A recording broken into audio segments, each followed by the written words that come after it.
আকিদা বলে যে কথাটা আপনি বলছেন, তো সেখানে সহি আকিদা হলো, সহি আকিদা কি?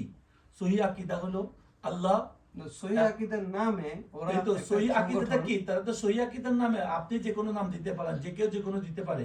এটা হলো মানুষকে, বাচ্চাদেরকে মোয়া দেওয়ার মতো, মানুষকে এমন কিছু সামনে তোলা যে কথার দ্বারা তার দিকে আকৃষ্ট করা। এবার আপনি যান, সহি আকিদার নামে তাদের জীবনকে তারা কি করতেছে? তারা সহি আকিদার নামে মানুষের মধ্যে ফিতনা সৃষ্টি করতেছে। সহি আকিদার নামে মানুষের মধ্যে, মানুষের বাচ্চাদের মনের মধ্যে ক্রেজিনেস, মানে হিংসা বিদ্বেষ সৃষ্টি করতেছে। মানুষ মা বোনদের মধ্যে হিংসা বিদ্বেষ সৃষ্টি করতেছে, ঘরে ঘরে হিংসা বিদ্বেষ সৃষ্টি করতেছে। সহি আকিদার নামে তারা কি করতেছে? আকিদা সহি কাকে বলে? সহি আকিদা মানে কি? আকিদা আল্লাহ এবং তার রাসূল সাল্লাল্লাহু আলাইহি ওয়াসাল্লামের উপর পরিপূর্ণ এই বিশ্বাস না। একটা হলো জাহিরি, একটা হলো বাতিনি। এখন তারা ওই মৌজু বাদ দিয়া এবং কিতাবের ভাষার উপরে যে কিতাবগুলো পরবর্তীতে লেখা হয়েছে, আমি একটু আগে বলছি, এই কিতাবগুলো বুখারী, মুসলিম, আমরা কোনো কথা অস্বীকার করতেছি না, সিয়াসিতে যত হাদিস আছে যদি সহিহ দলিলিক ভিত্তিতে হয়, কিন্তু এই কিতাবগুলো তো রাসূলের জামানায় ছিল না, এগুলো কিছুই ছিল না। তো এই রাসূলুল্লাহ সাল্লাল্লাহু আলাইহি সাল্লাম বলছে আল উলামা ওয়ারাসাতুল আম্বিয়া, যে কথাটা বলছে, ওই জামানায় কি বর্তমানে বুখারী ছিল, মুসলিম ছিল? পরবর্তী বর্তমান জমানে যে আল আজহার ছিল, বর্তমান জমানে বড় বড় দেওবন্দ, বড় বড় প্রতিষ্ঠান, আমাদের যে বড় আলেগুলো ছিল, এই সমস্ত যুব্বাদারি কোনো প্রতিষ্ঠান ছিল? তো তখন কারা ছিল ওলামা? ওলামা কারা ছিল? ওলামা ওরা ছিল যে সমস্ত ওলামা রাসূলের সামনে বসা ছিল, সাহাবায়ে কেরাম, ওই সাহাবা যারা আহলে সুফফা এবং সাহাবারা যারা সর্বোচ্চ ওই জ্ঞানে যারা রাসূলকে দেখা ঈমান গ্রহণ করছে, এবং ওদেরকে বলা হয়েছে যে আল উলামা ওয়ারাসাতুল আম্বিয়া, আমি তোমাদেরকে যে কথা বলছি এই কথাটা হুবহু নিজে আমল করবা এবং সেই অনুযায়ী তুমি মানুষকে করতে বলবা। তুমি শুধু শুনলা করবা না, সেটা তো মুনাফিকত হইয়া যায়। কথা বুঝতে পেরেছেন?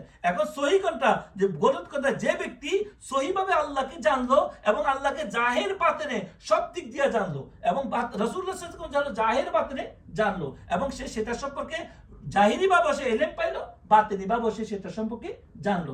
এখন এই উলামা যারা বর্তমান সময়ে উলামা দাবি করতেছে, আল্লাহ ইন্নামা ইয়াখশাল্লাহ মিন ইবাদিল উলামা বলছে যে উলামা ওরা যারা আল্লাহকে সবচেয়ে ভয় পায়, কেননা তারা জাহেরি ভাবে এলেম হাসিল করছে এবং তাদের মধ্যে তো কোনো খেয়ানত নাই। বর্তমান যেভাবে খেয়ানত হইতেছে যে সহি নামে দিয়া মানুষ ইয়াংদেরকে যুবক ঢুকেছে আর ভিতরে নিয়ে তাদের মত অবলম্বন করতেছে। তারা বলতেছে কোনো পীর ধরা যাবে না, কোনো শায়েখ, কোনো পীরের কাছে যাওয়া যাবে না, অথচ তারা কোনো না কোনো শায়েখকে মানছে। তারা কোনো না কোনো যে শায়েখ তাদের বলতেছে যে তুমি এই কাজ করবা, যে তাদের কিতাবগুলো পড়তেছে, আমরা নাম বলতে চাই না, এই কিতাবের মধ্যে লেখা আছে অমুক শায়েখ এটা বলছে, তো তুমি যে শায়েখের বর্ণনাটা দিচ্ছ, ওই শায়েখও তো তোমার একজন শায়েখ।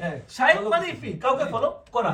এখন তুমি তাকে মানে তার মত অনুযায়ী তুমি মুছে দিয়া একজনকে ধাক্কায় ফেলা দিচ্ছ, মনে না করলে হবে না এবং বুকটা বললে হবে না, তারপরে কেয়াম করা যায়, তাহলে তুমি না কোনো মত বলতেছো, তো যার মতটা বলছো সে তো তোমার শেখ, সে তো তোমার কি শেখ। এখন উপর দিয়ে বলছে সহিহ হাদিস বাড়ি কিছু হবে না, বেদাত চলতে পারবে না, এ চলতে পারবে না, কিন্তু ভিতর দিয়ে যেহেতু তুমি না কোনো না কাউকে, এখন অন্য মানলে দোষ আর তুমি মানলে এটা সব কোনো সমস্যা নাই, তাহলে এটা কেমন সহি হলো? এটা তো 2 নম্বরই হলো। এই জন্য ওলামা বলা হয়েছে যেই ব্যক্তি একটা হাদিসে শুনছে, একটা কালামও শুনছে, আল্লাহ রাসূল বলছে মিথ্যা বলিও না, এটা এলেম এসে গেছে।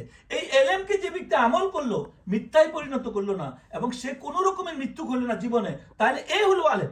এ কি আলেম? এ হলো রাসূলের ওয়ারিস, যে রাসূলের কথা শোনার সাথে সাথে যে এখন আমি বড় বড় কিতাব পড়লাম, আমরা অস্বীকার করতেছি না, আল্লাহ পাক মাফ করো, এটা অনেক দরকার এলেমের। এলেম ছাড়া কিছু হবে না। রিসার্চ, বর্তমানে যত কিতাব পৃথিবীতে বড় বড় কিতাব আছে, এগুলো কি রিসার্চ। ইমাম গাজ্জালি যে কিতাব লিখছে, বড় বড় কিতাব, যেগুলো আজকে পরবর্তী বিভিন্ন আকীদা, বিভিন্ন মানুষ বড় বড় কিতাব লিখতেছে, খণ্ড লিখতেছে, হাজার বই, এগুলো কি একটা রিসার্চ? এটা কি একটা গবেষণা? কিসের ভিত্তিতে গবেষণা? বিভিন্ন বুজুর্গরা কি কথা বলছে, বিভিন্ন ইয়া করছে। এটা হলো জাহিরি এলিমের মতো, যে পানি দিয়ে একটা টাঙ্কির মধ্যে পুরার মতো, কিন্তু তার বাতেন যতক্ষণ লাদুটা যতক্ষণ খুলবে না, তখন একটু আরেকজনের জিনিসের আনে আপনি খাবাচ্ছেন শুধু। অমুক ভাই অমুক কথা বলছে, অমুক এটা বলছে, অমুক এটা দরকার কতক্ষণ? যে আপনার জীবনের জন্য, মানুষের রেফারেন্স একটা ব্যক্তিগত জীবনের জন্য, কিন্তু যখন আল্লাহ প্রদত্ত এলম আসবে না, এলমে লাদুন্না যেটাকে বলা, সেটা আসবে না, দুইটা একত্রিত হবে না, তখন পর্যন্ত আপনি পরিপূর্ণ সহি হইতে পারলেন না। এই জন্য আলেম ওরা যারা রাসূলুল্লাহ সাল্লাল্লাহু আলাইহি ওয়াসাল্লাম ওদেরকে উদ্দেশ্য করে বলছে, সেদিন আমাদের মধ্যে জুব্বাদারি, টুপিদারি, বড় বড় এসিফ সার্টিফিকেটদারি, মাদানি, মক্কি, আজহারি লেখার জন্য আসেনি। ওই জমানায় এগুলো ছিলই না। আজকে তো এগুলো শুনলে মানুষ পাগল হয়ে যায় যে ও আজহার থেকে আসে, ও মাদারি থেকে আসে। আসলে আমি ওদেরকে অসম্মান করতেছি না, ওগুলো বিদ্যার স্থান, আলহামদুলিল্লাহ ওগুলো থেকে বিদ্যা শিক্ষা দিচ্ছে, ওদের করছে, কিন্তু ওগুলোকে সামনে রাখি কেউ যদি চকলেট দেওয়ার মতো করি উম্মতকে বিভক্ত করে, উম্মতের মধ্যে এই শ্রেষ্ঠ ওইখানে পড়িয়ে এলে অনেক শ্রেষ্ঠ হয়ে গেছে তা নয়, যার মধ্যে এলেম আসছে ওই এলেম যে আমল করে সে হলো আলেম, সে হলো কি আলেম, এবং সে তাকওয়া থাকে। এখন ওই ব্যক্তি ছিল আউলিয়া আল্লাহ সুফিয়া কেরাম হক্কানি বুজুর্গানি দিনেরা।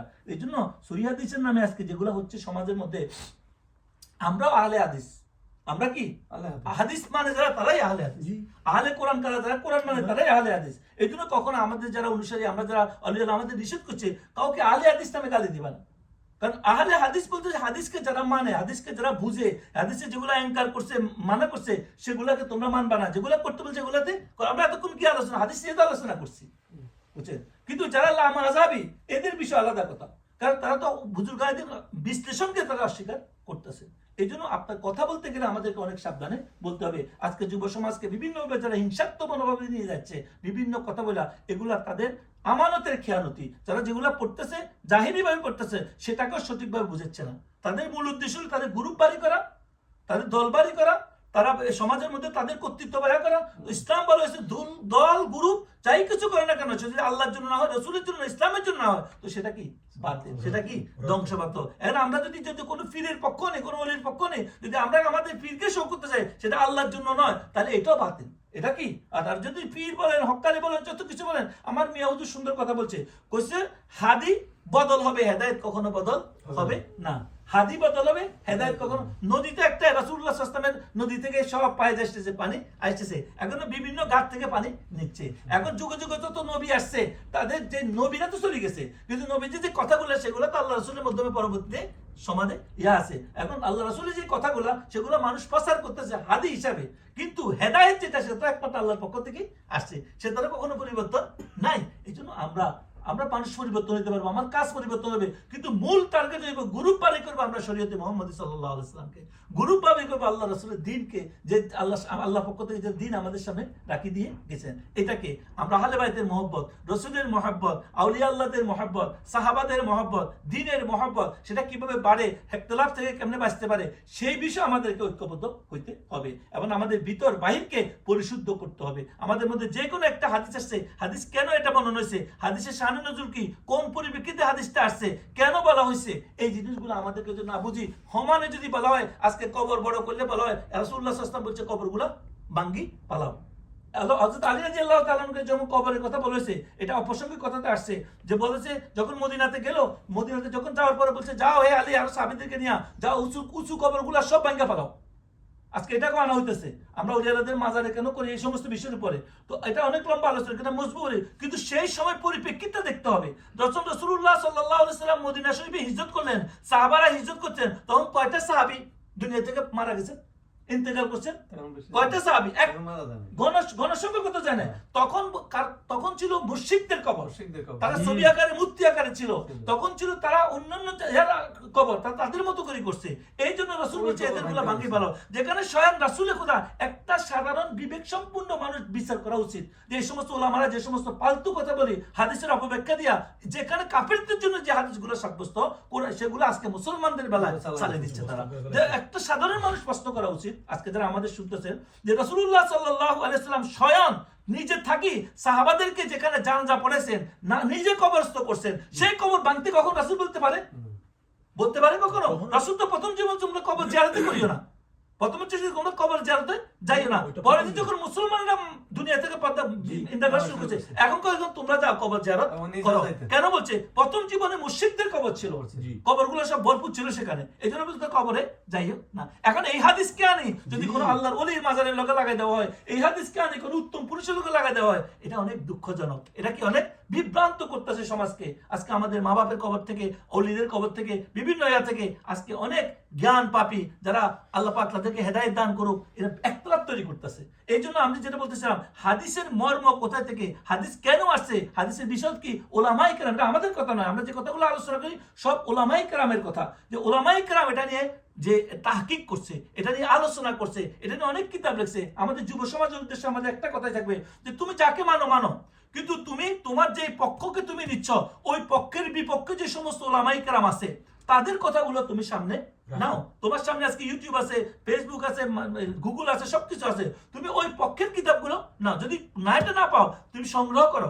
এটার বিপক্ষে, এটার পক্ষে যারা আছে তাদের কি, যারা বিপক্ষে বলতেছে, সবকিছু নিয়ে হাদিস, সহি হাদিস নামে যেগুলো বাড়িতেছে, এগুলোর মধ্যে আজকে জালিয়াতি হইতেছে। কি হইতেছে? হাদিসের আরবি ভাষা তো সবাই বুঝে না, অনেক অংশ বাদ দিয়ে দিতেছে ওদের মতের বাইরে গেলে। আমাদের মহান বুজুর্গদের লেখা কিতাবগুলো আজকে তারা প্রকাশ করতেছে। আলে হক নামে বিভিন্ন নামে কিতাব প্রকাশনার মধ্যে প্রকাশ পাইতেছে। আমরা নিজে ধরতেছি যে বুখারী শরীফের একটা পাঠ ছড়ে দিছে তারা, আদবের পাঠটা। তারপরে অনেক কিছু তারা হাদিসের যে বিভিন্ন বইকে আগের যে ট্রান্সলেশন ছিল, এখন তারা সরিয়া যেগুলো মনে করতেছে তাদের দৃষ্টিতে তারা মধ্যে হারাম, বেদাত, শিরক, ওটাকে কি করছে? আরে ভাই, বেদাত হলে বেদাত, ওই ফাতকে রাখি বলো। এই যে পাঠটা লেখা আছে, এই পাঠটা এই দলিলের ভিত্তিতে বেদাত, এই জন্য এটা আপনারা এটা গ্রহণযোগ্য নয়, কিন্তু ওরা সরাই দিচ্ছে ওখান থেকে।